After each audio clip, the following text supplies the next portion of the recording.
Guys, তোমাদের কাছে ছেঁকা খাওয়া বলতে আগুনের তাপে ছেঁকা খাওয়া কিংবা গার্লফ্রেন্ডের সাথে প্রেম করতে গিয়ে ছেঁকা খাওয়া মনে হলো, আমার কাছে ছেঁকা খাওয়া বলতে free fire world series Bangladesh এর ফাইনালে মাত্র 4 পয়েন্টের জন্য ইন্দোনেশিয়া না যাওয়ার ব্যাপারটাই মনে হয়। এই ছেঁকা খেয়ে বাঁকা হয়ে মোটামুটি অনেকদিন যাবত তো ভিডিও আপলোড দিচ্ছিলাম না, অনেকটা শোকেই জীবন কাটাচ্ছিলাম।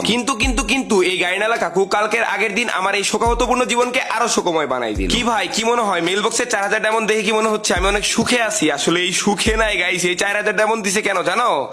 গেমের ভিতরে আমার পার্মানেন্ট গেটআপের বান্ডিল ব্যাগ দিছে, ওই বান্ডিল বের করার জন্য। মানে একবার ডিপলি চিন্তা করো তো, এগুলো কি আসলে ভাবা যায়? 2 দিন পর পর রেয়ার মানে একদম রেয়ার বলবো না আমি, বাট আমার এই বান্ডিলটা গেমে দ্বিতীয়বার ব্যাগ আসছিল না, ওই বান্ডিলটাও ব্যাগ দিয়ে দিছে, আবার আমাকেই বলতেছে 4000 ডায়মন্ড দিয়ে আমার বান্ডিল বের করার জন্য। প্রথমত টুর্নামেন্টের ফাইনালে মাত্র 4 পয়েন্টের জন্য ছাকা খেয়ে বাঁকা হয়ে গেলাম, তারপরে আবার এই বান্ডিল ব্যাগ দিয়ে পুরা বাঁকা থেকে আমাকে আবার ছেঁকা অবস্থায় পাঠিয়ে দিয়ে। এখন আমার সাদা মনে কোনো কাদা না থাকলেও একটা কথা তো অবশ্যই আছে, কথাটা আজকে বলবো না, কালকে ইউটিউবের ভিডিওতে বলবো নি। Bye bye, good night.